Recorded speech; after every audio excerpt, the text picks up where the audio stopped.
Saudações, comunidade jurídica. Vamos dar início a mais um Falando Direito Podcast, o podcast que conversa com as maiores personalidades do universo jurídico. E a nossa convidada de hoje é Carmen Dora de Freitas Ferreira, advogada formada pela FMU, defensora dos direitos humanos, palestrante na temática de discriminação e preconceito e assédio moral, entre outros temas, 30 anos de militância na OAB, ex-presidente da Comissão da Igualdade Racial da OAB-SP e militante também na pauta de liberdade religiosa. Roda a vinheta.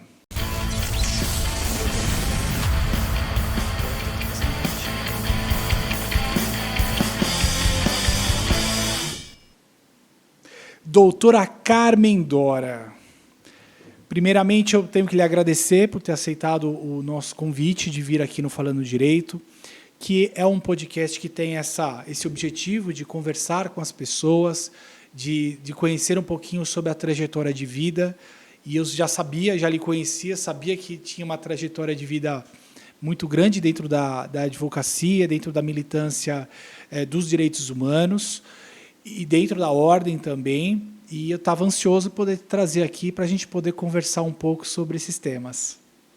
Que bom. Eu fico muito lisonjeada e fico muito feliz pela lembrança do meu nome, e não só por isso, mas pela oportunidade de poder falar um pouco do direito e um pouco dos direitos que cada um de nós temos, né? No sentido de fortalecer a nossa resistência positiva em movimento. Então, estou muito contente de estar aqui com você, André. Muito bom. Eu gosto de começar aqui para a gente falando sempre como a pessoa chegou no direito. Como que foi essa escolha, o porquê a opção pelo direito? Bom, eu vim de uma família muito simples, a gente passava muitas necessidades, e na minha cabeça eu pensava assim, eu não quero isso para a minha vida toda, como é que eu vou sair dessa situação? E eu sempre ouvia dizer, tem que estudar, então eu estudava bastante. Quando eu tinha 18 anos, o meu pai faleceu e deixou um pequeno patrimônio para a gente. Além da nossa casa, ele deixou um carro de praça que, nos anos 60, tinha um valor muito grande. Era o equivalente a um apartamento nos Jardins. E, infelizmente, um colega, né, advogado, deixou que a gente perdesse o alvará desse carro, e a gente teve um prejuízo enorme. E eu fiquei muito injuriada com aquilo. Eu falei, isso não está certo, eu vou estudar direito, porque eu não vou mais permitir que a nossa família seja injustiçada, e também não vou permitir que quem estiver à minha volta sofra qualquer tipo de injustiça. Então, eu decidi que eu ia fazer direito e também decidi que eu ia trabalhar no fórum, porque eu queria saber como é que as coisas aconteciam. Então, antes da senhora iniciar como advogada, a senhora trabalhou no fórum? Trabalhei no fórum. Foi uma meta que eu coloquei. Eu quero trabalhar no fórum porque eu quero saber como acontecem as coisas na vara da família. E eu fui lotada na vara da família. E, então, eu fiquei sabendo como faz o inventário, como faz o divórcio, aquelas coisas todas, né? Isso nos anos 60, 66, por aí. E o prejuízo que nós tivemos foi porque o advogado deixou perder o alvará. Ele não podia deixar, porque o alvará para funcionamento de táxi não é vendido, ele era concedido. Sim. Atualmente eu não sei como é. E era muito difícil conseguir. Então, era um patrimônio que meu pai lutou muito para ter, ele deixou perder assim. E toda vez que eu perguntava como é que estava o processo, ele dizia assim, está com o juiz, mas não estava na gaveta dele. E o dia que eu descobri que estava na gaveta dele, ele disse, procure outro e faça um subestabelecimento que eu não vou mais fazer. E naquela época eu não sabia o que era subestabelecimento. Então eu falei, não, eu vou estudar direito. E vou trabalhar na justiça. Eu gostava de trabalhar na justiça. Aí, depois que eu estava lá na justiça, eu trabalhei no fórum primeiro, e depois eu fiz concurso e fui para o Tribunal do Trabalho da 2ª Região. Então, primeiro foi na Justiça Estadual. Justiça Estadual, Fórum João Mendes Júnior. E aí lá era escrevente de sala, como que era? Eu era escrevente de sala de audiência. Ficava com o juiz. Então, via assim, os mais diversos casos, Sim. né? Tinha busca e apreensão, tinha Já é uma divórcio. escola, né? Porque É, tá ali, tá vendo os processos na prática, tá vendo a realização das audiências, a atuação do advogado, a atuação do juiz, do promotor. É um grande aprendizado, né?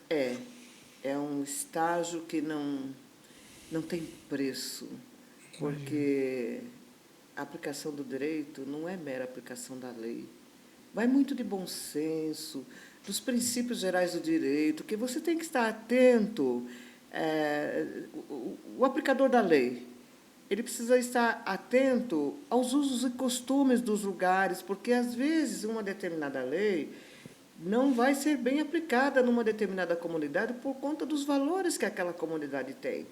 Então, o aplicador da lei, ele tem que criar uma jurisprudência, ele tem que ver a melhor forma de aplicar para não proceder à injustiça, porque o direito não compactua com a injustiça. Sim. E você também não pode agravar ainda mais a situação de quem já está no estado gravoso. Então, o aplicador da lei tem que ter esse olhar crítico.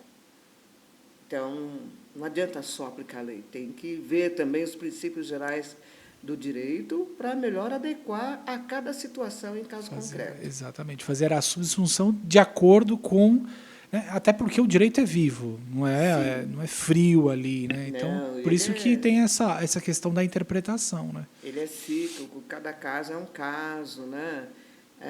Por vezes você tem um precedente que pode ser utilizado em situações semelhantes, mas sempre tem uma diferença, né? E essa aplicação nos casos concretos, quando a lei não diz como fazer e o julgador tem que dizer, porque o julgador não pode deixar de sentenciar alegando lacuna na lei.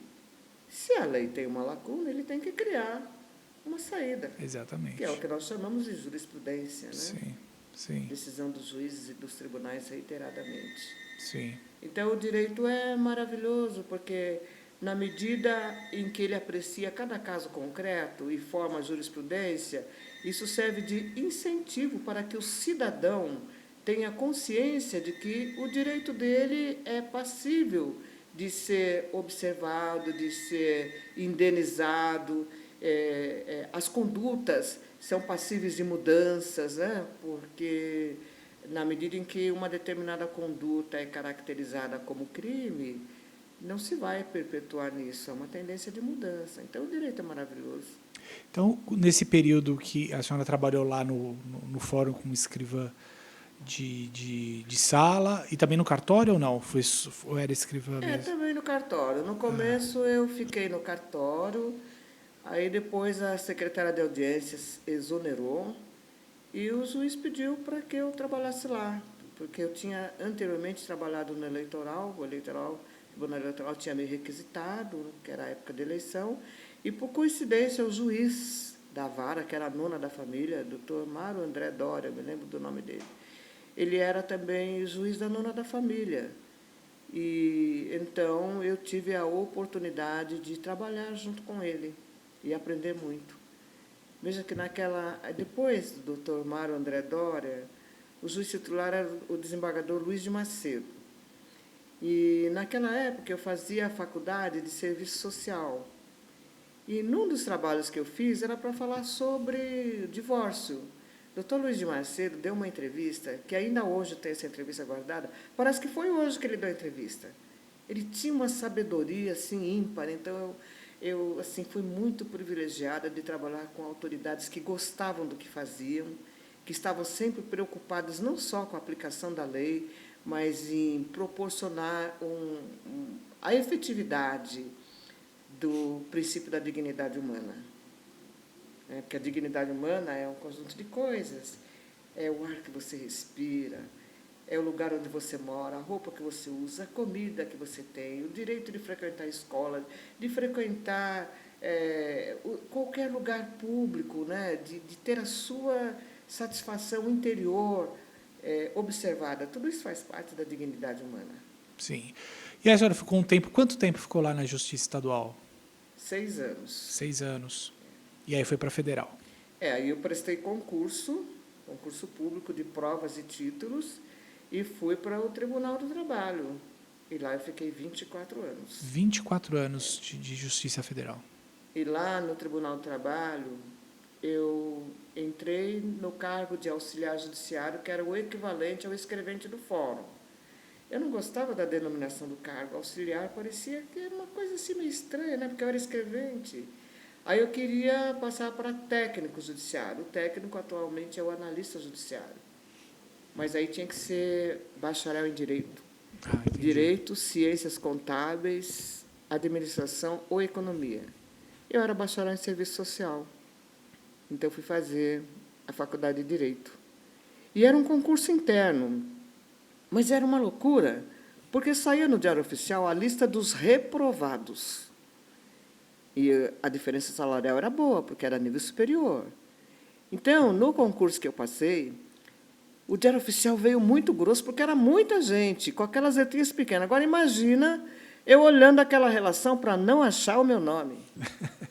Aí, quando eu não achei meu nome, eu falei, meu Deus, que maravilha. Eu pedi para uns 2 colegas, olha, vê se meu nome não está aí mesmo. E meu nome não estava. Não era uma coisa assim? Bom, depois disso, eu não sei, deve ter mudado o critério, mas era uma coisa fora da... assim, fora de realidade, vamos dizer. Você procurar no resultado de concurso, você olhar a lista toda para não achar o seu nome. No meu concurso foi assim. E um concurso de médias altas. A minha média foi 9,5, né?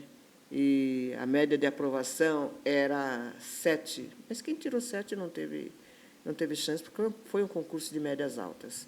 Sim. Então, acabei ficando lá 24 anos e foi uma excelente escola. Não, imagina, porque as incumbências a gente sabe que trabalha bastante, tem muito acesso, é muito mais do que uma simples auxiliar, trabalha mesmo no direito, praticamente, ali, né? Porque qualquer procedimento que se vá fazer, você tem que ler o processo. Não dá para fazer nada sem olhar o que está anteriormente. Cumprimento de despacho. O juiz dá um despacho. Mas, para cumprir aquele, você tem que saber o que ele falou antes. Sim. Agora, além de olhar o que o juiz falou, eu ia olhar o que queria dizer os artigos de lei que ele citava. Exatamente. E aí a gente vai decorando, vai incorporando. Já vai aprendendo. Então, tem alguns que já estão incorporados no meu dia a dia até hoje, né? Sim. Quando foi fazer a faculdade, aquilo tudo era... Eu tinha experiência prática. Então, para mim, os meus trabalhos da faculdade, a faculdade inteira tinha cópia. Porque o pessoal, me empresta um pouquinho, eu emprestava. Tinha uma loja de xerox lá do lado da FMU, na Rua Taguá. O pessoal deixou lá na xerox. E quando eu vi a faculdade toda com um trabalho que era meu. Mas eu nunca fui egoísta, não. Eu nunca me importei que essa vivência dividir. prática mesmo, de ver o direito, quando você vai para a faculdade estudar, eu sei porque quando eu comecei a fazer o meu estágio, tudo que eu via na faculdade era mais simples, porque eu estava no dia a dia do direito, então quando você vai para a faculdade, aquilo é simples. Coisa que os meus colegas de faculdade que não faziam estágio, para eles era uma dificuldade tremenda. Exatamente. De fazer as coisas. Para mim, aquilo não, isso é simples, eu já vi na prática. Imagino quem trabalhou tanto tempo assim, aquilo era trivial, né? Era tranquilo demais. Olha, certa vez na faculdade, fiz uma prova, eu acho que era direito civil. E eu não lembro exatamente qual era a questão, mas eu lembro que eu escrevi juízo de valor. E tinha um colega que estava colando da minha prova, mas eu não vi que ele estava colando. E ele escreveu juízes de valor. A minha prova eu tirei 10, e ele tirou 5. Aí ele foi discutir por que ele tirou 5. Se ele falou que tinha feito a questão que falava do juízo de valor igualzinha a minha. Aí ele veio comparar a prova dele com a minha. Eu falei, mas não é juízes de valor, é juízo de valor. Que juízo de valor é um pensamento que você formata a respeito de uma determinada coisa. E o professor era muito rígido na época, então o juiz de valor desconsiderou tudo. Sim. Então, em direito, as palavras têm sentido certo. A acentuação também. E uma vírgula muda tudo. Então, tem-se que tomar cuidado com a forma que escreve, o lugar onde põe a vírgula, onde põe a pontuação, porque pode mudar totalmente o contexto. Entendi. E aí a senhora ficou lá todo esse tempo, e aí por que veio para a advocacia? A senhora se aposentou? Ou era uma decisão que já tinha de, falar, vou para a advocacia? Como que foi isso? Não, olha, eu sempre gostei do direito, sempre gostei da advocacia, mas eu precisava trabalhar, precisava ajudar a minha família, então eu precisava de algo que fosse mais fixo, né? Que me desse condições. E o salário era muito bom na época. Então, eu fiquei lá até completar o meu tempo. Quando eu trabalhava lá, aí eu pensei mais além. Eu queria ser juíza. Eu até prestei alguns concursos, mas não deu certo, porque é uma disparidade. Quando você tem filho, tem casa para cuidar, você não pode se dedicar o tempo todo. É uma concorrência difícil, que não né? Porque muita gente que está indo estudar para a magistratura, ela se dedica exclusivamente a A isso. pessoa para de trabalhar exclusivamente para estudar. E aí é E eu desleal não essa podia. competição, né? É difícil. Então, nossa, aí acabou não dando. Teve uma hora que eu tive que optar. Ou a carreira ou a família. Optei pela família. Sim. Mas aí, depois eu completei meu tempo, que foram 30 anos de serviço, né? E, em decorrência da experiência, da visão que eu tive, eu falei, olha, eu vou advogar. Comecei a advogar, porque antes eu tinha impedimento, por conta do meu cargo. E aí eu vi o dispositivo constitucional que fala do provimento de cargos de desembargador pelo 5º Constitucional. Sim. E eu perguntava como é que era, as pessoas falavam assim, não sei se tem que ver o edital, mas ninguém me falava onde é que saiu o edital. Um dia eu abri o computador, entrei no site da OAB, estava lá o edital para o 5º Constitucional. Eu li, vi que tinha todos os requisitos, falei, é a minha vez. E fui. E fiz todos os procedimentos. Passei na audiência pública, eu tive assim unanimidade de votos dos conselheiros presentes. Foi muito emocionante. Mas é uma questão difícil essa, né? Porque existem outros fatores que corroboram. Não adianta você entender de tudo, você ser muito bom. Não é só isso que é levado em consideração, Sim, né? sim. É um processo complexo, né? É. É um processo técnico e político também, e de relacionamentos, e é bem complexo. Sabe, o sobrenome das pessoas diz muito também. Pega, olha, veja, se você fizer um comparativo, veja quem são os juízes dos tribunais. É tudo família tradicional. De vez em quando entra alguém que não faz parte da linhagem tradicional. E aqui eu não estou falando mal do judiciário, eu estou dizendo que eles têm mais possibilidades, porque já vem de uma família de juristas, Sim.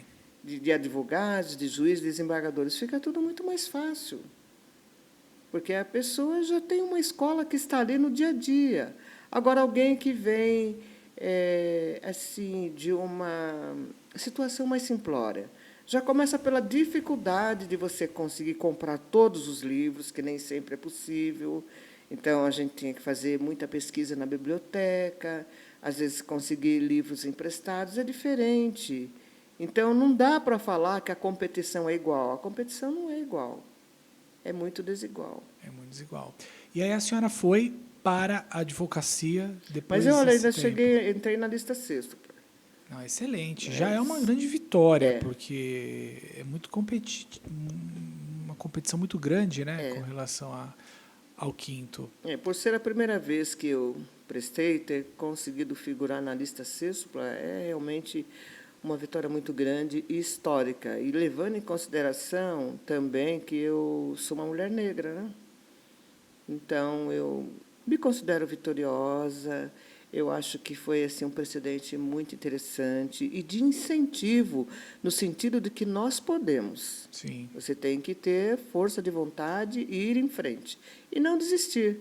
Então, não deu certo ir para a lista tríplice, né? Mas isso não me deixou chateada, isso não me deixou introvertida. Não, me deixou à disposição de continuar lutando em outras fontes.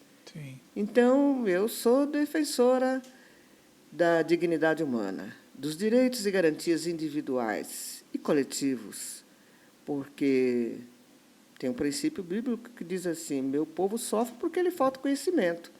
E se nós olharmos ao nosso redor, nós vemos que o povo tem muita falta de conhecimento de tudo. Então, se nós temos a oportunidade de difundir esse conhecimento, de contribuir e colaborar com um pouco daquilo que a gente aprendeu, porque no direito a gente aprende todos os dias. Então, não dá para falar assim, esgotei o meu conhecimento sobre o direito. Não, porque o direito muda a cada dia. Sim.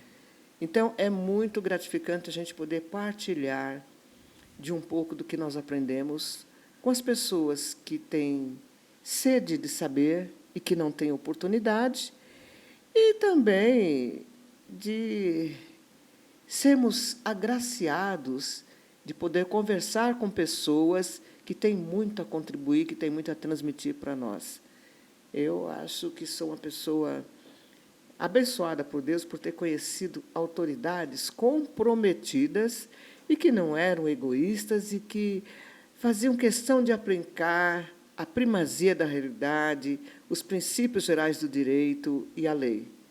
Olha, Martin Luther King já disse assim: a lei não pode fazer com que a pessoa me ame, mas pode fazer com que ela não me elimine. Uma verdade inconteste. Sim.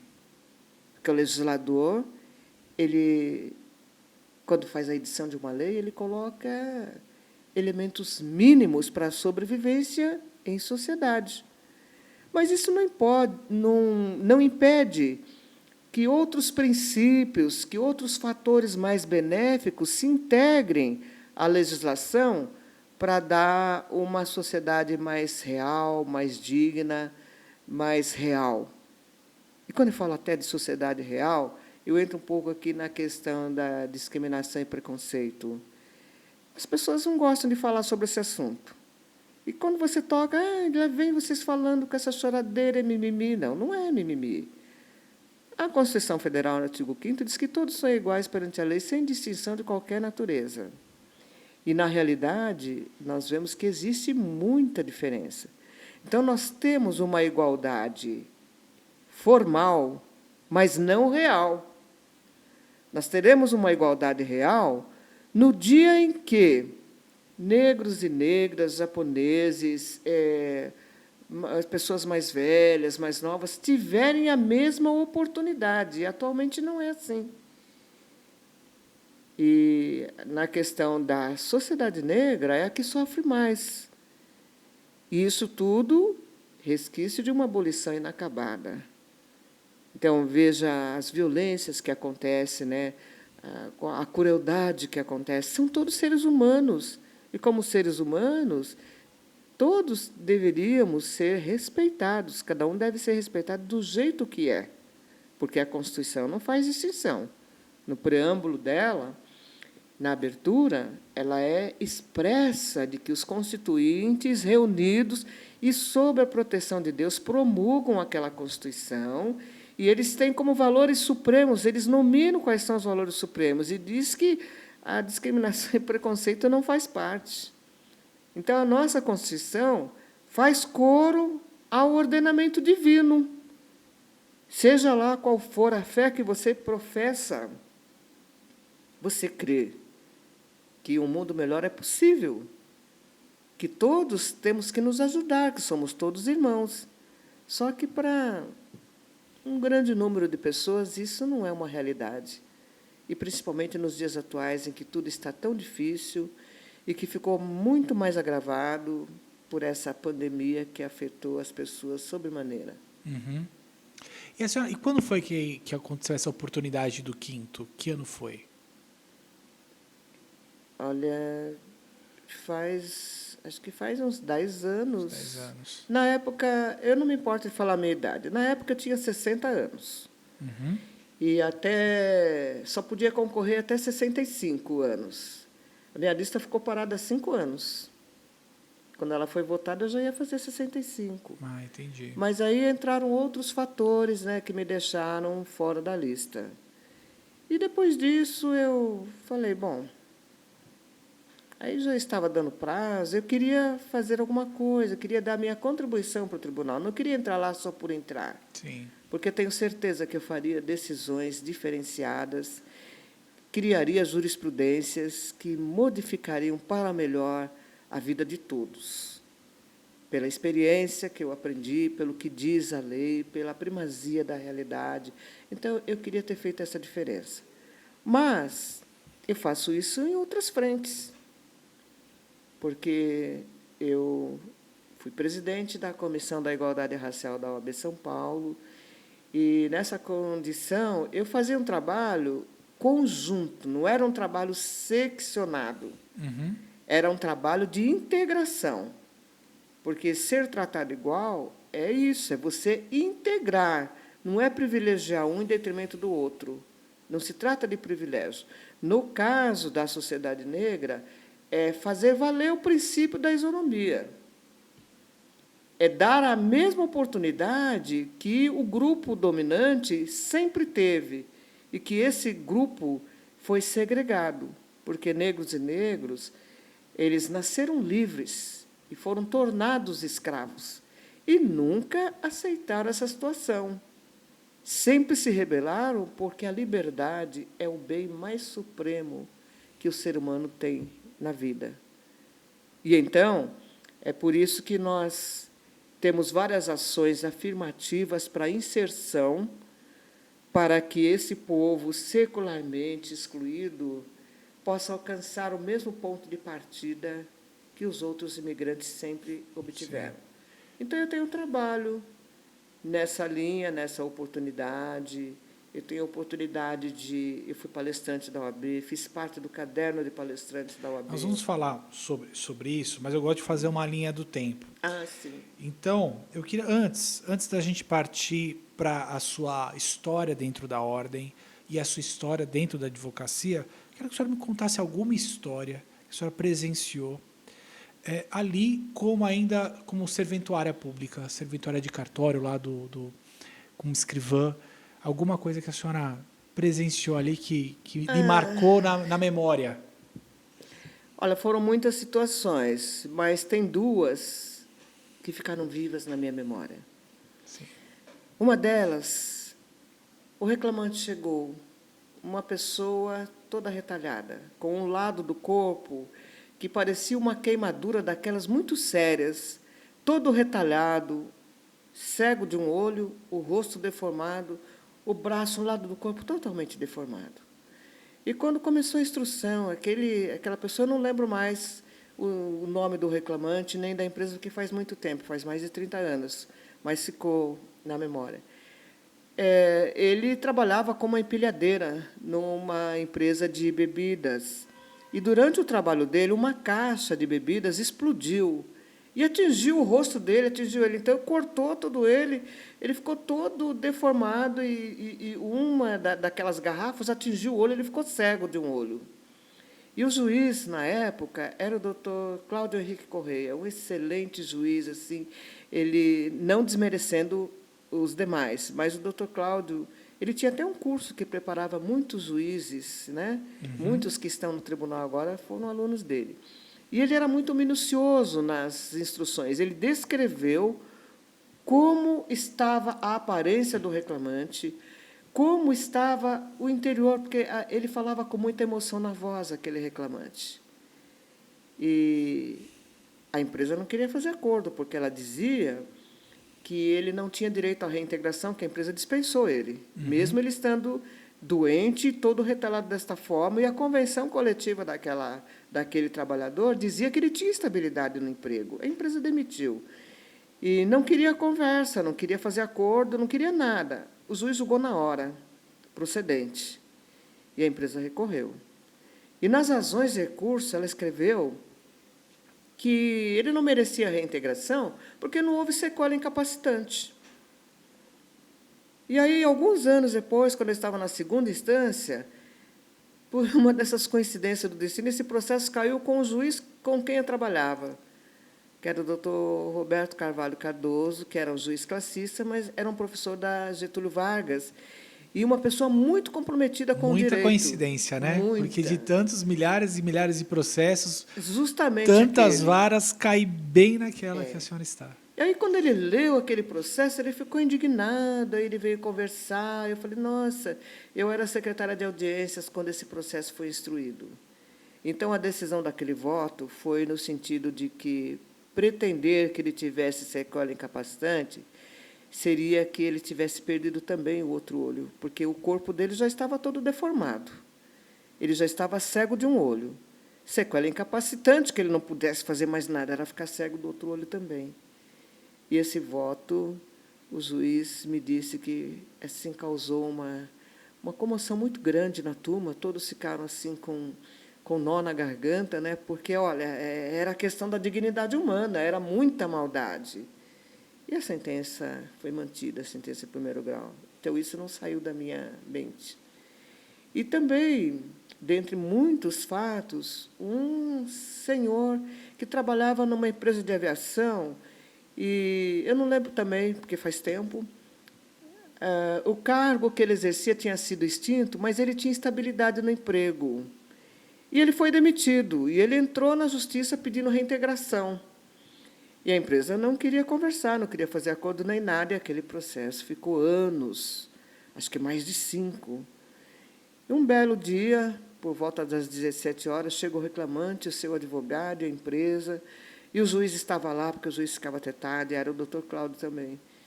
E a empresa falou, excelência, nós fizemos um acordo. Aí mandou pegar o processo, acho que tinha uns 8 anos aquele processo. E a proposta era a reintegração no emprego com um salário menor. E o juiz falou para ele, mas isso é prejudicial para o senhor. Ele falou assim, senhor juiz, sabe o que é ser reconhecido como pessoa, de voltar a fazer parte da sociedade, de ter comida na mesa novamente? Eu aceito, seu juiz, eu aceito. As pessoas não vão mais virar as costas para mim. Eu não vou ter mais que ficar pedindo, mendigando comida, os meus filhos terão o que comer. Eu aceito, seu juiz.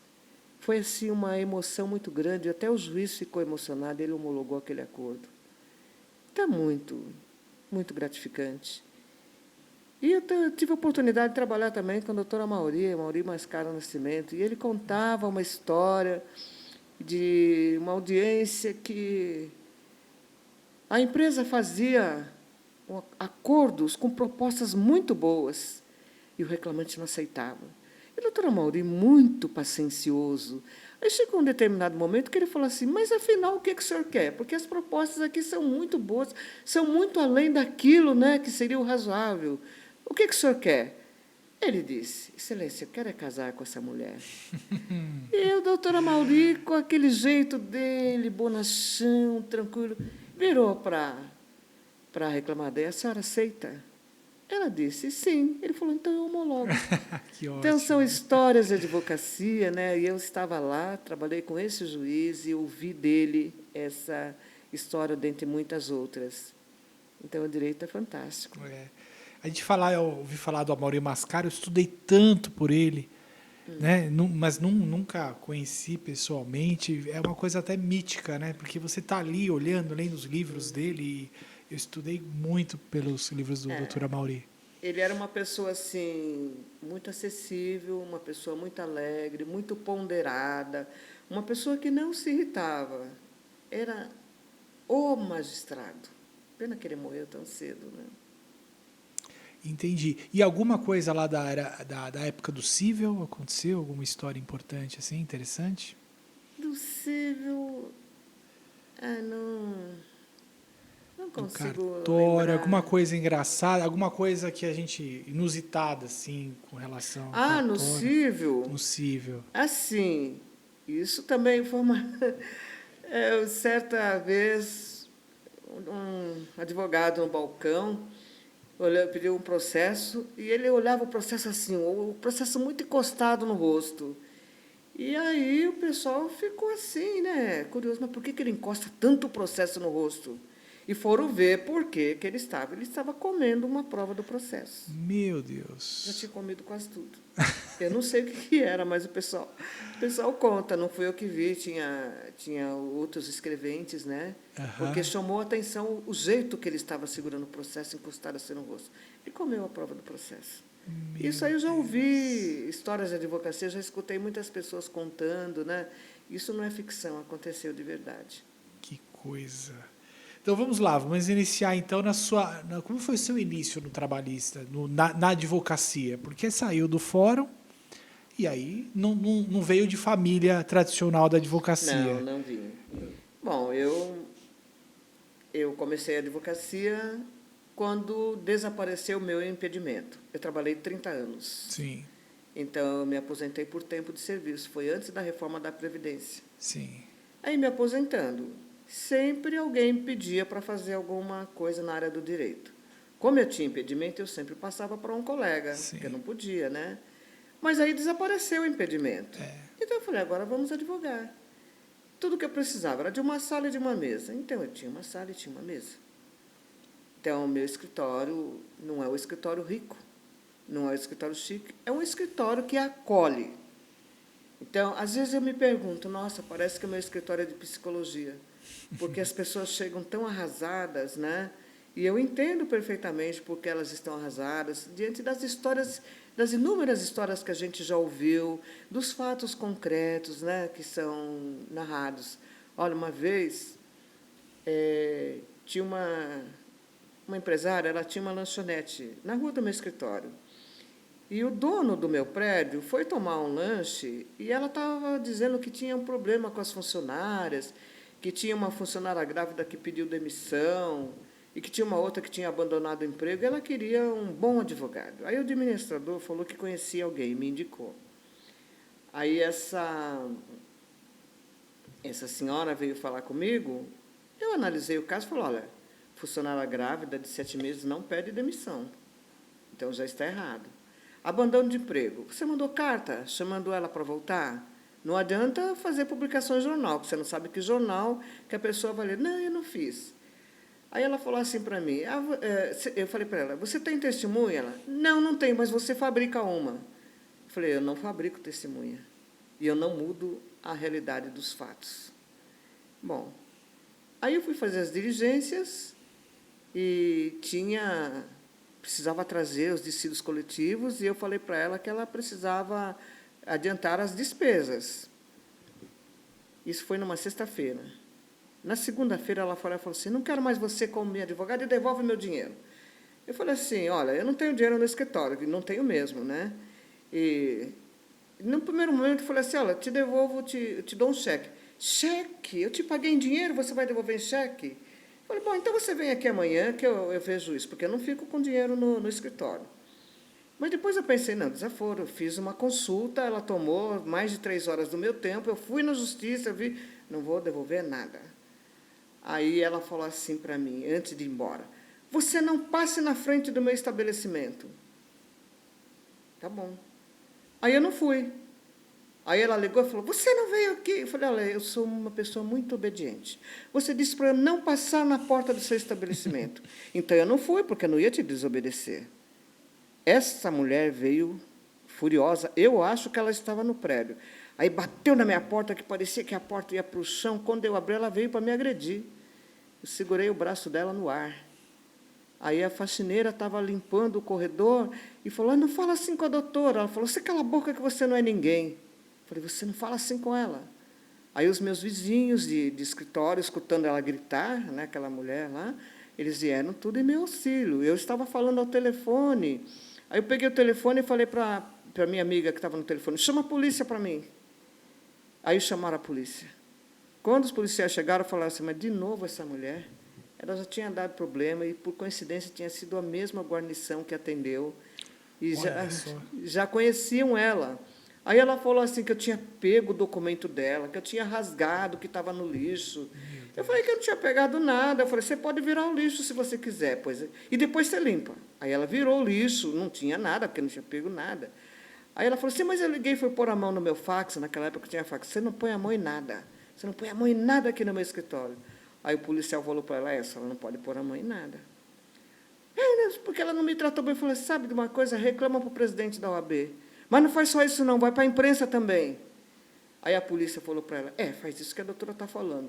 Ela falou assim, eu não, ela vai ganhar. Eu falei, não, eu só vou dizer o que aconteceu. Se ela está dizendo que está certa, você tem o direito de reivindicar aquilo que é seu.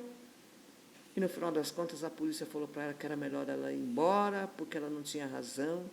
Aí eu falei assim para ela, aí ela me ofendeu, né, falando, ridicularizando o meu escritório. E eu falei para ela, aqui não tem tapete vermelho nem lustre de cristal. Mas se você quer um copo de cristal, um atendimento VIP, vai lá no Demareste Almeida. Aonde? Falei, lá você vai ter isso, lá é diferente, lá não é igual aqui. E essa é uma história, assim, triste, né? Porque aquela mulher era pobre de espírito. Algum tempo depois, ela fechou o estabelecimento, quebrou. E, olha, eu tenho certeza que as funcionárias dela, eu não patrocinei a causa, né? Mas grávida não pede demissão estando de 7 meses, que ela já vai entrar de licença maternidade. É Elas verdade. ganharam ação, porque depois eu acompanhei outro advogado que tomou o caso, né? E eu vi que elas ganharam ação. Sim. Mas aí, às vezes, eu me pergunto, por que ela me tratou desse jeito? É o preconceito enrustido, porque o administrador do meu prédio, quando me indicou para ela, ele fez a indicação da profissional, e não do tipo físico da profissional. E quando ela chegou, que ela deu de cara comigo, ela perguntou se eu era advogada, eu falei, sim, sou eu advogada. Então, já começou aí. Na advocacia a gente vive momentos difíceis, né? Porque temos que as pessoas muitas vezes nos procuram num momento de tensão, num momento que estão nervosas e a gente acaba tendo que passar por esse tipo de situação. E dentro da advocacia a gente tem outras dificuldades grandes, que é o enfrentamento com o juiz, porque a gente tem que ter todo esse relacionamento com os nossos clientes, com tudo inerente a isso, né? E também todas as dificuldades aí com o relacionamento com o Poder Judiciário. Me conta como história da senhora com o Poder Judiciário. Apesar da senhora estar lá e ter passado tanto tempo lá dentro do Poder Judiciário, fazendo parte, mas eu tenho certeza que a senhora também teve os seus embates lá com os Olha, o magistrados. fato de eu ter sido funcionária da Justiça não me ajuda em nada. E eu nunca também me vali dessa prerrogativa para fazer o que eu tenho que fazer. Uhum. Muito pelo contrário, eu não falo nada, não tenho que falar. Eu tenho que desenvolver, não estou escondendo. Mas agora eu sou advogada, então é nessa condição que eu estou atuando. Mas quando alguém fica sabendo que eu fui funcionário da Justiça, aí faz de tudo para me prejudicar. Eu acho um absurdo. Né? Por exemplo, quando dão respostas desencontradas, eu sei, quando eu peço o processo, está em tal lugar, eu sei que não está. Eu queria que a senhora falasse isso, porque eu nunca estive do lado de dentro do balcão. Então, eu e a maioria dos colegas, nós não estivemos lá. Mas a gente sabe, muitas vezes, o que é possível ser feito, o que não dá, quando aquele serventuário está de má vontade, quando ele não está querendo ele nos auxiliar. Olha, Né? no Tribunal de Justiça, naquela época, tinha um escrivão que depois ele até foi afastado do cargo. Ele literalmente sentava em cima dos processos, quando não era para ninguém pegar. E se a gente fosse pegar, levava bronca. Aí depois, quando descobriram, fizeram sindicância, apuração e tal, ele não perdeu o cargo porque ele era concursado, mas ele ficou afastado naquela época, faz uns 30, 40 anos. Agora, mais para frente aqui, né, quando a gente tinha aqueles arquivos que punham os processos, aí você não acha o processo, se procura de todo jeito e não está. E aí, né, vê se não está fora de ordem alfabética. Lá no fórum, no cartório que eu trabalhava, a pessoa que atendia o balcão, naquela época, era ficha. Fichava todos, a gente chegava cedo para fichar todos os processos. Aí o advogado chegava, a gente puxava a ficha e dizia para ele qual era o andamento, e tinha as prateleiras, né, que cada vão da prateleira era uma coisa, era prazo. E quando era providência, a gente falava que estava na letra. Era assim. E imagina a pessoa que fazia isso, o cara não conhecia a ordem alfabética. Então, imagina como é que ficava o fichário. Meu Deus. Mas só que ninguém tirava ele de lá. Como, eu não sei, mas ele não conhecia a ordem alfabética. Então, o arquivo vivia bagunçado e ele achava que estava certo. Então, tinha um funcionário que todo dia dava uma ajeitada lá e punha de novo tudo na ordem alfabética para facilitar na hora do atendimento.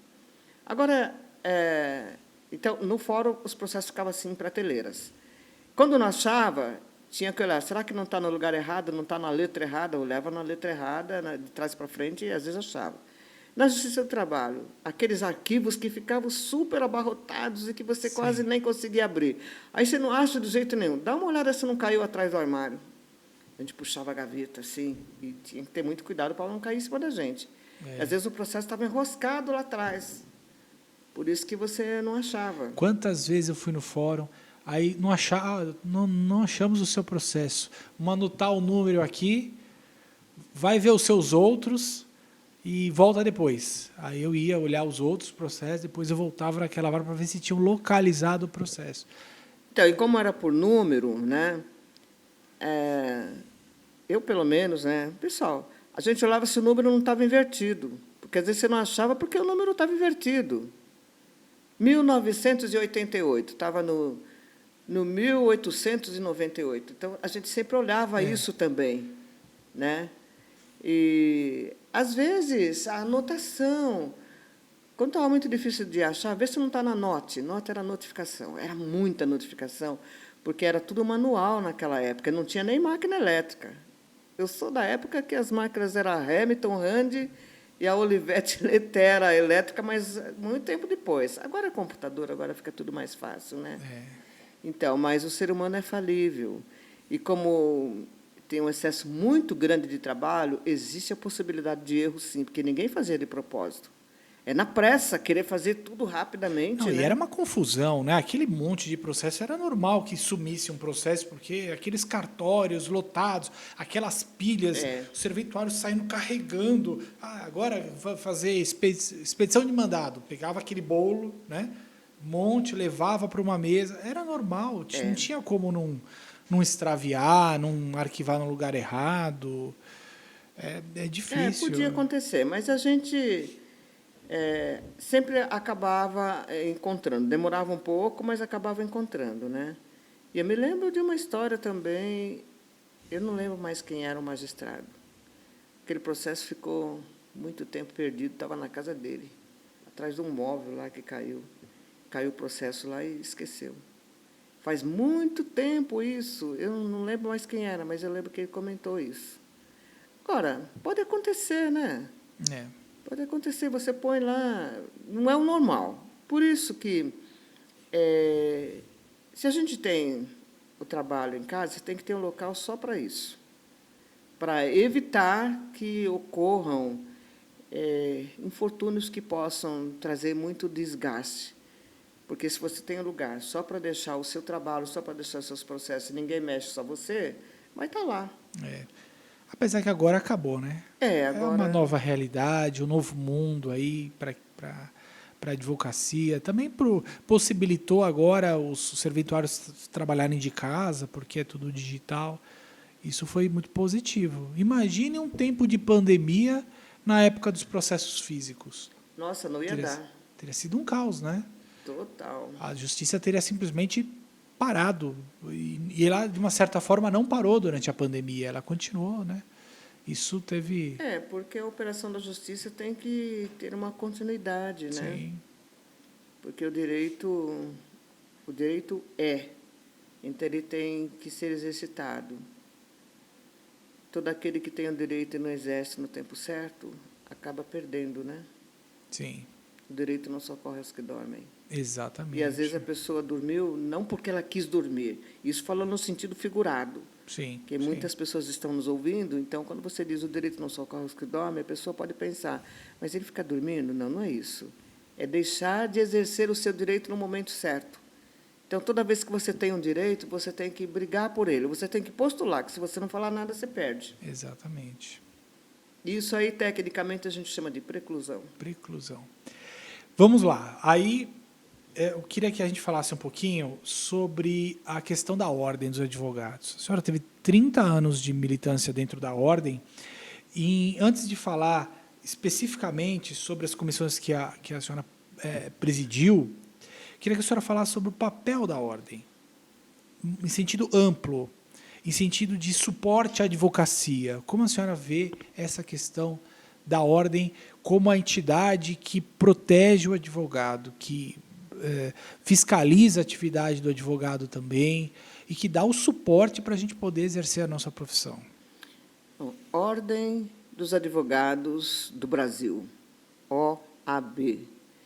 É uma entidade corporativa e institucional.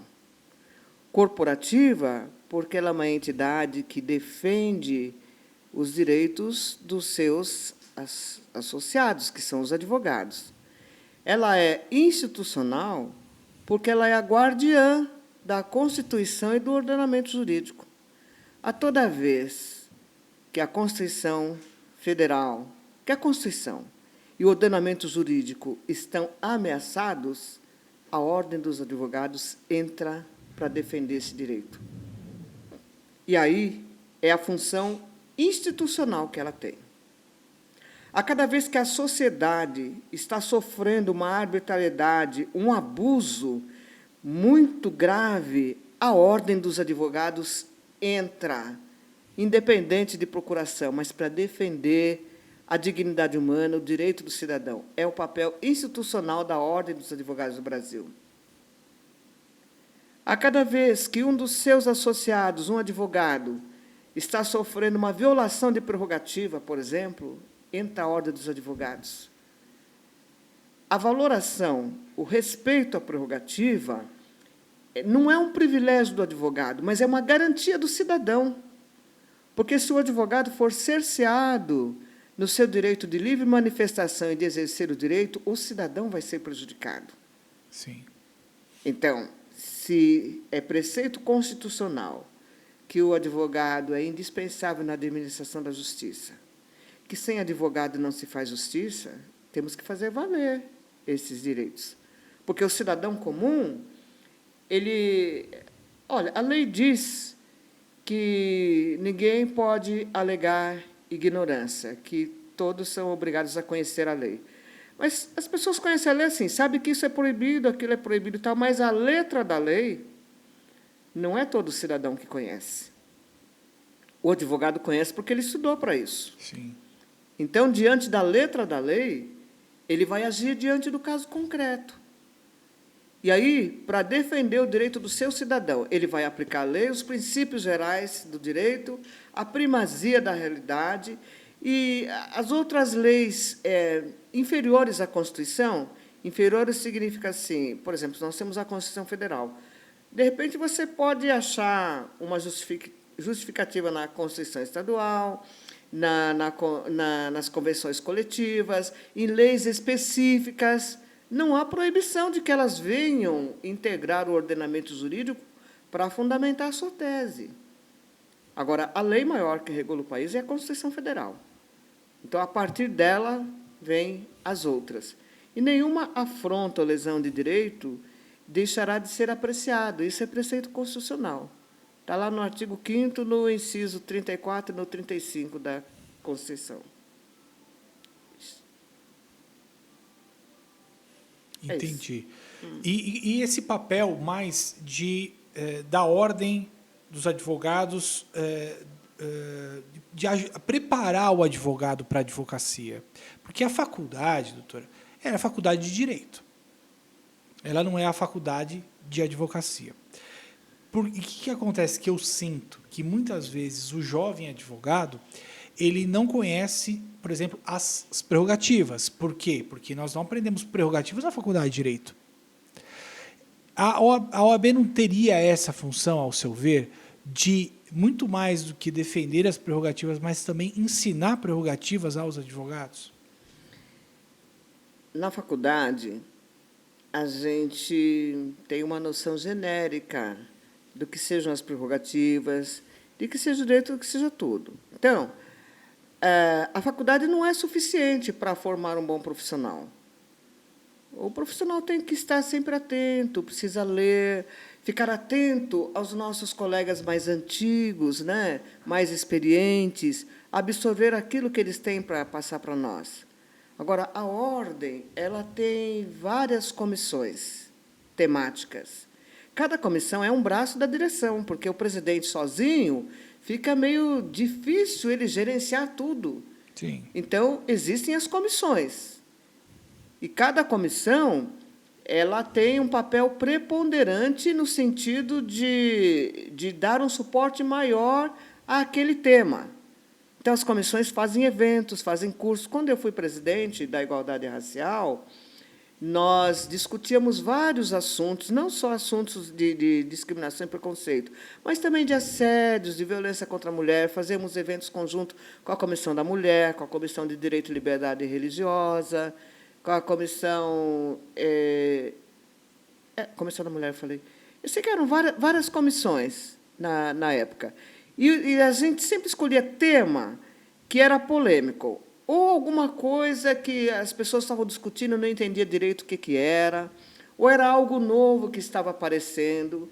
E aí nós trazíamos palestrantes, pessoas comprometidas com aqueles temas, que tinham facilidade de falar sobre eles. E os interessados vêm, porque os eventos eram abertos não só para os advogados, para quem quisesse participar. E cada evento que acontecia era um aprendizado, porque é rico você ouvir de quem tem a experiência, de quem conhece o assunto. Então, os nossos palestrantes eram magistrados, promotores, delegados de polícia, empresários, professores, artistas, pessoas ligadas à educação no seu sentido mais amplo. Então, era muito gratificante, porque a gente aprendia muito. E eu acredito, eu não estou atuante agora, muito atuante nas comissões da ordem, né? Eu só estou na comissão da verdade e da escravatura e direito e liberdade religiosa, mas elas não mudaram o perfil, e acredito que as outras também não devem ter mudado. Ficou mais difícil por conta da pandemia, Sim. que os nossos eventos eram todos presenciais. E era muito interessante, porque te dava a oportunidade de fazer perguntas para os palestrantes. Na minha comissão, por exemplo, a Igualdade Racial, nós tínhamos um projeto de júri simulado. Nesse júri simulado, que ele até foi pedido por muitas empresas, pelo Ministério do Trabalho, quando existia, né? Porque a gente, de uma maneira didática, encenávamos uma situação que existia a discriminação racial, a violência contra a doméstica, a violência doméstica e o assédio moral. Então, tinha uma historinha, e nessa historinha, que poderia ser a história de qualquer cidadão, seja mulher ou não, branco ou negro, estavam esses três tipos que eram explorados no júri simulado. Esse júri simulado tinha uma juíza, tinha uma promotora, eu fazia o papel de promotor, o advogado de defesa, a autoridade policial. As testemunhas eram como se fosse um júri, só que era fictício. Excelente. Num desses júris, nós, falando sobre a violência doméstica e o assédio moral, como acontece, quem você tem que procurar, por que é crime, quais os dispositivos legais. No final do júri, uma moça nos procurou e falou assim: eu estava de casamento marcado, com meu vestido de noiva comprado, mas eu não tinha percebido que eu estava sendo vítima de assédio moral e de violência doméstica, mesmo antes de casar. Eu não vou mais me casar. Desmanchei meu casamento. E a nossa equipe disse para ela: quando você encontrar alguém que realmente te respeite, goste de você, e você estiver com o seu casamento marcado, nós vamos lhe presentear com o vestido de casamento. Agora, eu não sei mais como ficou essa história, porque eu não estou mais na OAB, né? Eu faço parte, desde que a Comissão de Igualdade Racial, desde que ela era Departamento do Negro, que era ligado, um braço da Comissão de Direitos Humanos. Alguns anos depois, ela se transformou numa comissão independente, que se chamava Comissão do Negro e Assuntos Antidiscriminatórios, que foi presidida durante um bom tempo pela doutora Maria da Penha Santos Lopes Guimarães, que já faleceu, uma brilhante advogada, que entendia de todos os assuntos, que tinha, assim, quem ouvia ela falar dos processos, das coisas que aconteciam, era uma verdadeira aula. Assim como, quando a gente tem a oportunidade de ouvir o doutor Édio Silva Júnior falando, é uma aula assim, que não tem de valor inestimável. Quando se ouve Hélio Santos falando, sabe, são aprendizados que são coisas que os livros não contam para a gente, mas que a prática faz com que se forme opinião, e essas opiniões acabam virando informes que são indispensáveis na aplicação da justiça, na administração da justiça, na reparação do direito. Porque o dinheiro é importante, mas o dinheiro não compra felicidade. Sim. A alma, o ego, as emoções, não tem preço. Mas eles são passíveis de ser taxados para minimizar aquela situação gravosa. Porque o ofendido, ele pensa assim, nossa, ele me maltratou tanto, eu fiquei tão ferido, mas também ele vai ter que pagar por isso. Porque o agressor, ele só se emenda e para com as atitudes discriminatórias quando ele tem um prejuízo financeiro. Se ele não tem prejuízo financeiro, ele pensa, posso fazer de novo. É a forma que o legislador encontrou de punir. É uma reparação, É né? a forma, não tinha uma outra. Não existia uma outra maneira, a não ser uma indenização pecuniária que pune de um lado e dá um alento para quem está recebendo, né? E nesse caso das indenizações, eu defendo que elas devem ser de valor alto. Porque se elas forem de valor baixo, o agressor fala, mas só isso? Acaba servindo de incentivo, né? Acaba sendo incentivo porque ele acha que está impune. Agora, veja, se ele sofre uma condenação alta, na primeira ele não liga, mas na segunda e na terceira, ele pensa, tenho que parar, porque senão a minha empresa vai quebrar. Exatamente. Então, as indenizações, esse jargão de que é enriquecimento ilícito, eu discordo, não é enriquecimento ilícito.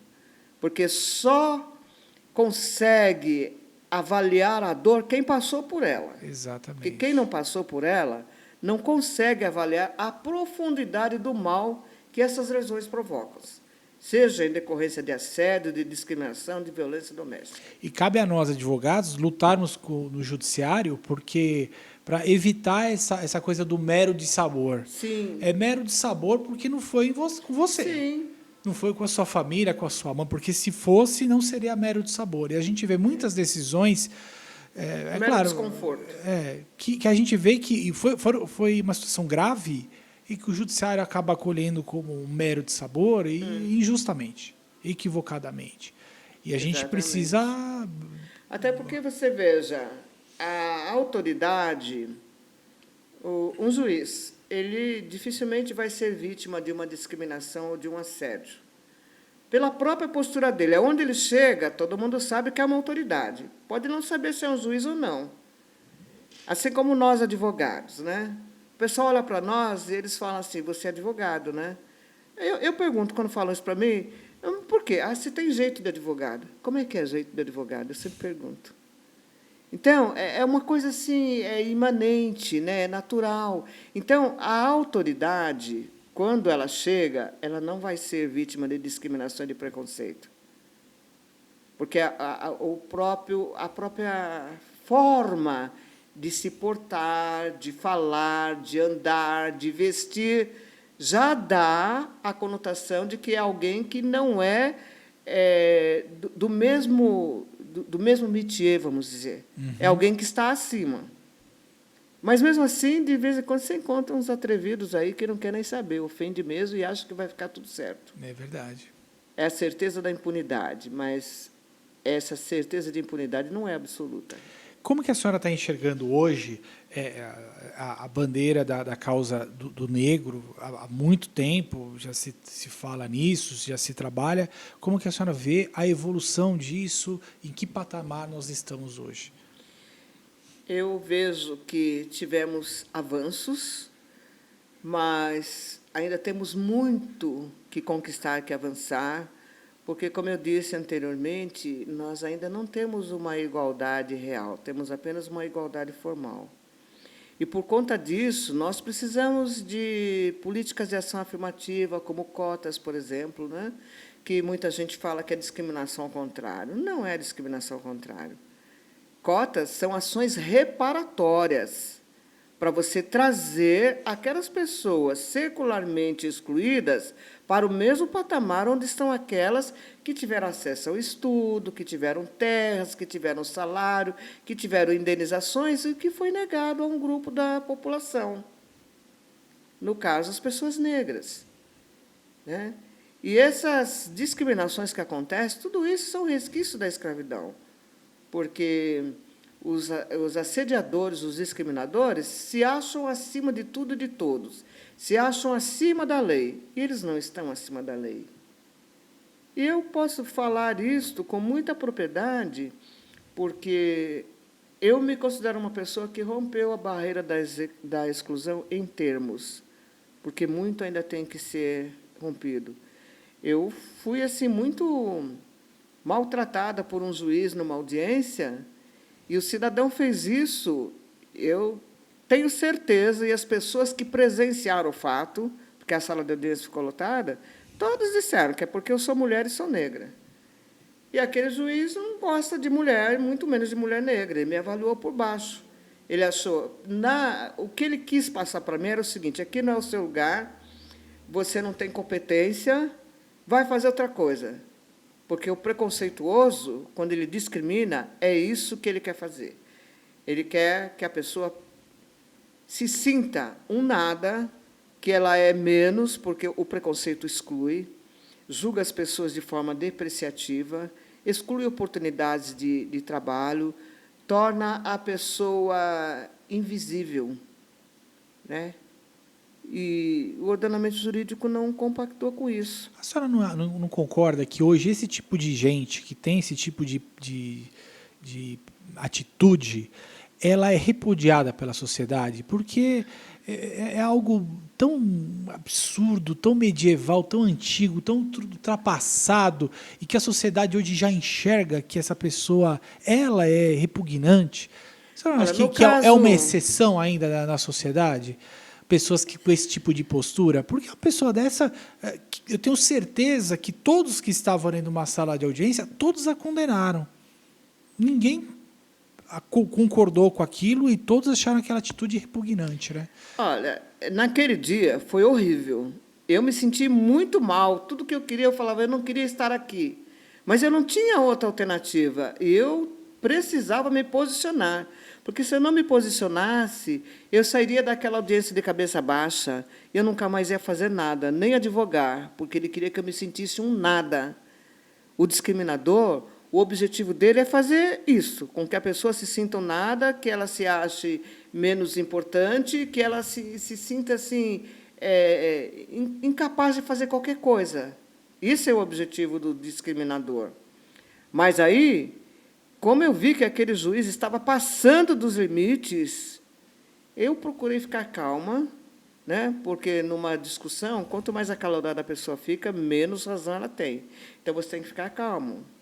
Eu fiquei calma e questionei ele. Falei, excelência, o senhor está gritando comigo? Olha aqui, excelência, eu não te conheço. É a primeira vez que eu faço audiência nesta vara. Estou te tratando com respeito. Eu quero o mesmo tratamento. E aí a sala que estava lotada e as pessoas que estavam rindo de ver o que ele estava fazendo comigo, ficou todo mundo sério. Ninguém falou mais nada, parecia que tinham visto a alma do outro mundo. Aí ele ficou bravo, bateu a caneta na mesa que quase quebrou e falou que não estava muito bem, que estava doente, que ele ia terminar aquela audiência e ia para o médico. Eu falei, então, excelência, então só vai para o médico, porque nenhuma lide se sobrepõe à sua saúde. Vai para o médico, excelência. E daí, eu tinha certeza que ia ter outros desdobramentos, porque aquele juiz tinha mania de grandeza. Os assediadores têm mania de grandeza. Eles acham que estão acima de tudo e de todos. Ou então eles são frustrados. E por que eles são frustrados? Eles querem mostrar que eles mandam, que eles podem. Então, eles menosprezam as outras pessoas. Sim. Eles espezinham. Aquele juiz tinha mania de grandeza. Então, ele achava que, pelo fato dele estar... E, olha, não existe diferença entre o juiz e o advogado. Todos ocupam a mesma linha, está na lei. Lei 8.906, Estatuto da Advocacia. O que acontece é que, quando o juiz está exercendo a jurisdição, ele está representando o Estado. Sim. Então, há que existir um respeito entre as duas partes. Mas, infelizmente, em muitos casos, não é isso que a gente tem visto acontecer. É verdade. Eu queria que a senhora falasse um pouquinho sobre a questão da liberdade religiosa no Brasil. Nós temos, o Brasil é um país que tem muitas matrizes aí de religião, diversas. Nessa sua experiência, nessa militância dentro da ordem e tudo mais, como que foi essa sua experiência com isso? O que a senhora pode falar sobre esse aspecto? Olha, Direito e Liberdade Religiosa é uma comissão que não discute religião. Sim. A comissão discute o direito que você tem de professar a sua fé. E a cada vez que esse direito é violado, a comissão interfere. A comissão interfere fazendo cursos, palestras, simpósios, né, para discutir as questões ligadas à liberdade religiosa, porque cada um tem o direito de professar a sua fé da maneira que melhor lhe convier. Se a pessoa quiser se ajoelhar no meio da rua e adorar o seu Deus, o nosso Brasil, como é um país laico, você pode fazer isso. Agora, como todas as coisas, tudo é lícito, mas nem tudo convém. Isso é outro versículo bíblico. Todas as coisas lhe são lícitas, mas nem todas lhe convêm. Então, a gente tem que avaliar o que vale a pena, o que não vale a pena, quais as consequências e quais as não consequências. Agora, a liberdade religiosa ela é tão importante quanto a liberdade de expressão. Então, não importa qual é a sua religião, você tem que ser respeitado. E muitas vezes a gente vê que isso não está acontecendo. E por conta disso e por conta de que a ordem recebia muitos pedidos de ajuda de pessoas que tinham sido discriminadas por conta da sua religião, então foi formada essa comissão. E quando a comissão foi formada, eu estava lá. Foi feito um evento sobre a questão da liberdade religiosa. Na época, o presidente era o Durso. E o assunto foi tão interessante, foi lá no Clube Holmes, 9h da manhã, quase 1.000 pessoas presentes, ninguém arredou pé. E naquele dia ele falou que estava fundada a Comissão de Direito e Liberdade Religiosa, que só veio progredindo.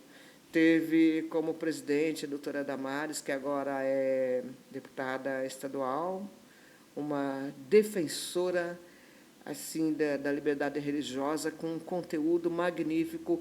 Tem várias decisões judiciais, vários acordos embasados em teses que ela desenvolveu em favor da defesa do cidadão que se viu vilipendiado, e a comissão atualmente está sob a presidência do Dr. Samuel Luz. Então, é garantir a liberdade, é garantir a dignidade humana, porque a pessoa ela se sente em paz, ela se sente fortalecida cada vez que ela está orando, cada vez que ela está reverenciando um ser maior, que é Deus, e cada um reverencia da maneira que acha que é a correta. E a pessoa não pode ser criticada por isso. Ela pode discordar do outro, porque ninguém é obrigado a pensar igual a outra pessoa. Mas ofender, maltratar, negar direito ao emprego, negar direito à saúde por conta dessa diversidade, isso o nosso ordenamento jurídico não compactua. E, universalmente, isso não é aceito, porque nos países onde tem essas diferenças, existe uma reação, e todos nós podemos acompanhar. Então, não há uma aceitação. E é por isso que nós somos persistentes nessa questão de estarmos sempre falando, sempre discutindo o assunto, como você está fazendo aqui nesse programa tão interessante, que nós estamos falando da realidade fática do direito, suas nuances, a sua aplicação, a lei, como um instrumento de defesa do cidadão. É isso, a advocacia ela é sempre o que vai proteger aí a sociedade. Então, a ordem tem esse papel que muitas vezes as pessoas se esquecem, né? Desse papel da ordem também.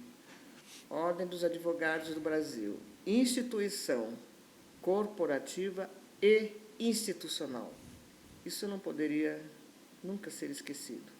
Isso deveria ser sempre reforçado.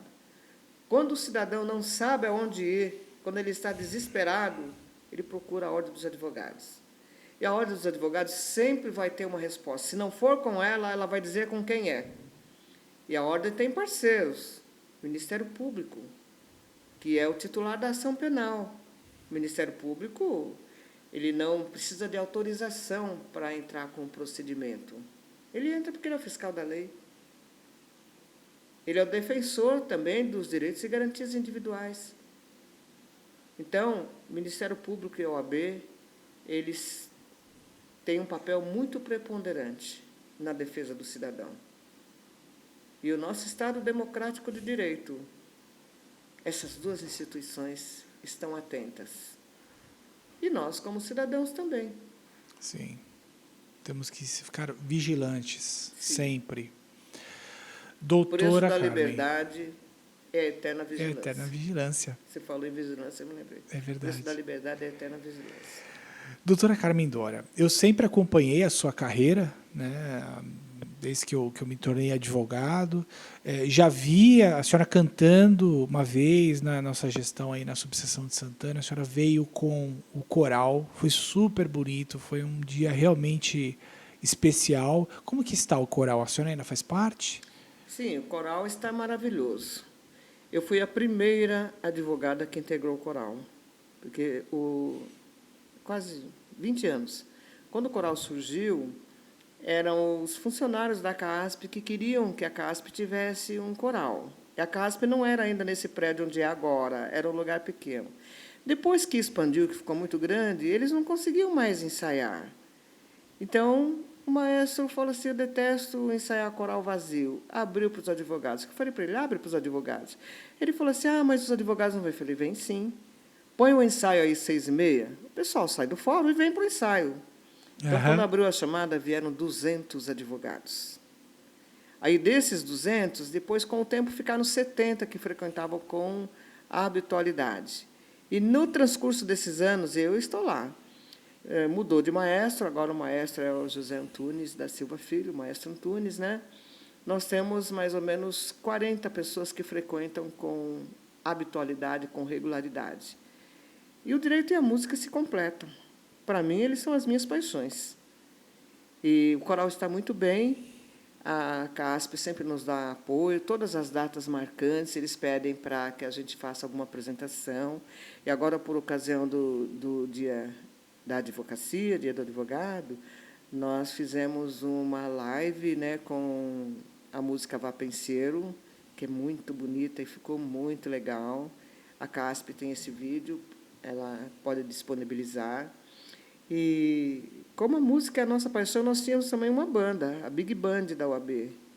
Mas, infelizmente, a banda ficou desativada, não porque nós quiséssemos, por outras razões que são muito difíceis da gente conversar. Uhum. Mas a Big Band era simplesmente um show magnífico.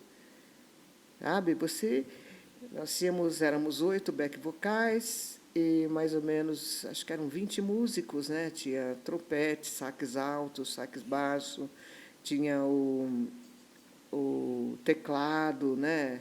A bateria. Nossa! E música de todos os tempos, músicas clássicas.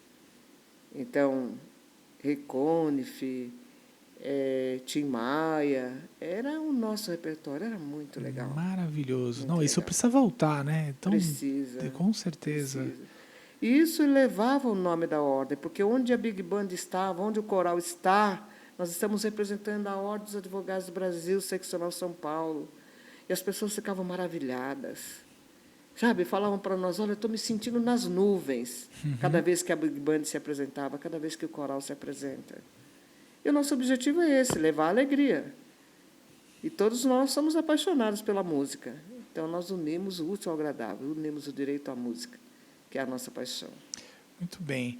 E eu acompanho, doutora, a sua atuação dentro da Ordem, sempre acompanhei, já assisti algumas das suas palestras, a doutora veio dar uma palestra aqui também na subseção de Santana, dentro dessa temática, já ouvi bastante a doutora falar sobre isso. Mas eu gostaria que a senhora, com toda a sua história, quem conhece, sabe da sua história, falasse um pouquinho para o jovem advogado. O que o jovem advogado tem que fazer hoje em dia para ter êxito na advocacia?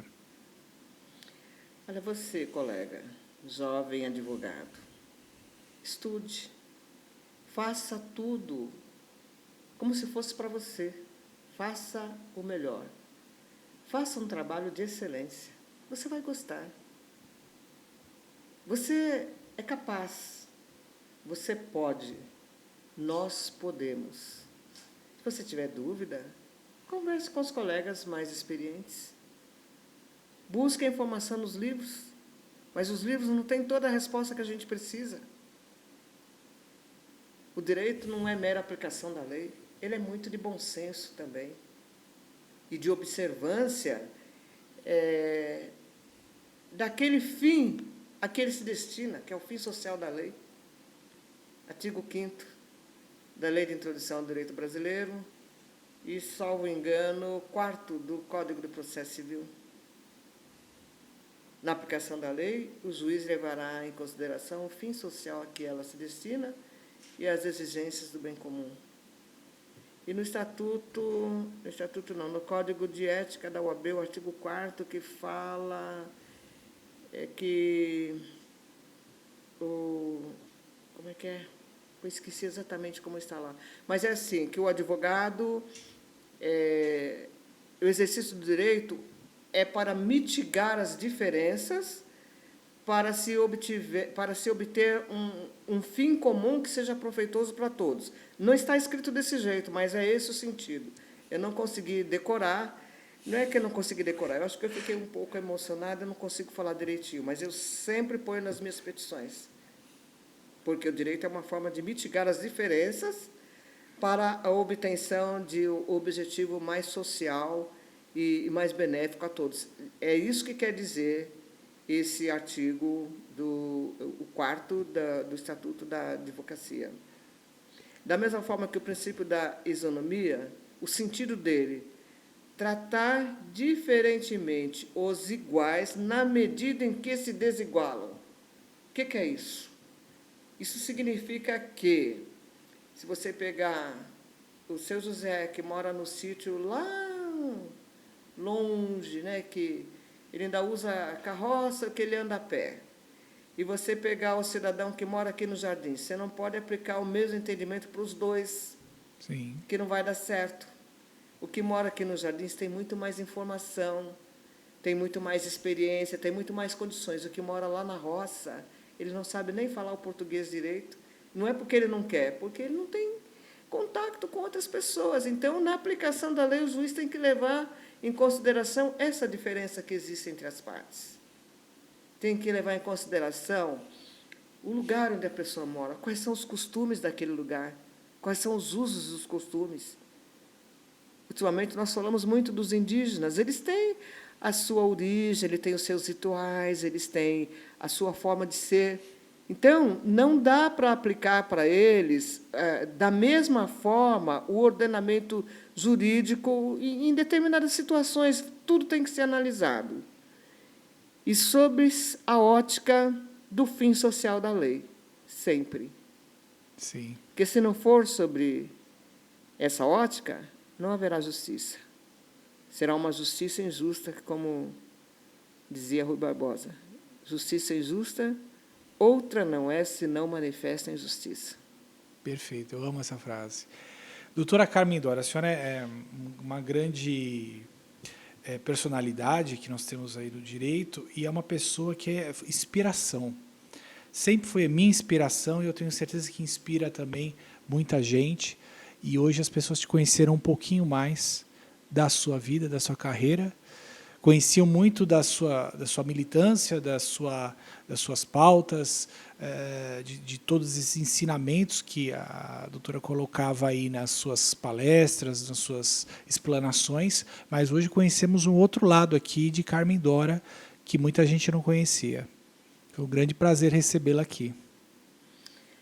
Olha, prazer, alegria toda minha. E eu acrescento, né, que primordialmente é tudo isso. Eu acredito em um Deus que é poderoso, que tudo vê e que tudo sabe. Então, eu sempre peço a proteção dele em tudo que eu vou fazer. E eu digo, vocês que me ouvem, a sua crença pode ser diferente da minha, mas o objetivo é o mesmo, fazer o bem sem olhar a quem. Isso é o que Deus quer. E eu tenho certeza que Ele age na minha vida, Ele dá demonstrações disso para mim, e eu sou muito feliz por ter um Deus que me protege, por ter aprendido um pouco do direito, por ter tido essas oportunidades todas de estar ajudando outras pessoas que não têm e não tiveram a mesma oportunidade. Nós somos formadores de opinião, e como formadores de opinião, nós queremos uma sociedade mais real e mais igualitária. E isso tem que ser em conjunto, porque um líder famoso, por mais rico que ele seja, sozinho ele não consegue mudar as circunstâncias. Mas se nós estivermos em conjunto, fica mais fácil. Eu defendo esses valores. É isso, então. Vamos encerrando o Falando Direito de hoje. E eu vou entregar para a senhora a nossa caneca, que daqui do Falando Direito, que é uma lembrança aí do dia de hoje, que a senhora vai ficar. Uma lembrancinha que a gente deixa aqui com os nossos convidados. Muito obrigada, André. Então Parabéns é isso. pela iniciativa. Continue sendo muito abençoado e continue Amém. nessa linha, porque você é um dos agentes da resistência positiva em movimento. Essa frase é minha. Fui eu que criei enquanto eu estava presidente. Nós somos a resistência positiva em movimento, porque nós estamos trabalhando, conscientizando, trazendo alento, trazendo esperança. Esse movimento não para e não pode parar. As pedras que rolam não criam limo. E é com essa frase, então, que a gente encerra o Falando Direito de hoje, todas as segundas-feiras, às 8 horas, no nosso canal no YouTube. Não esqueça de se inscrever, acionar o sininho para receber as notificações. Até a próxima.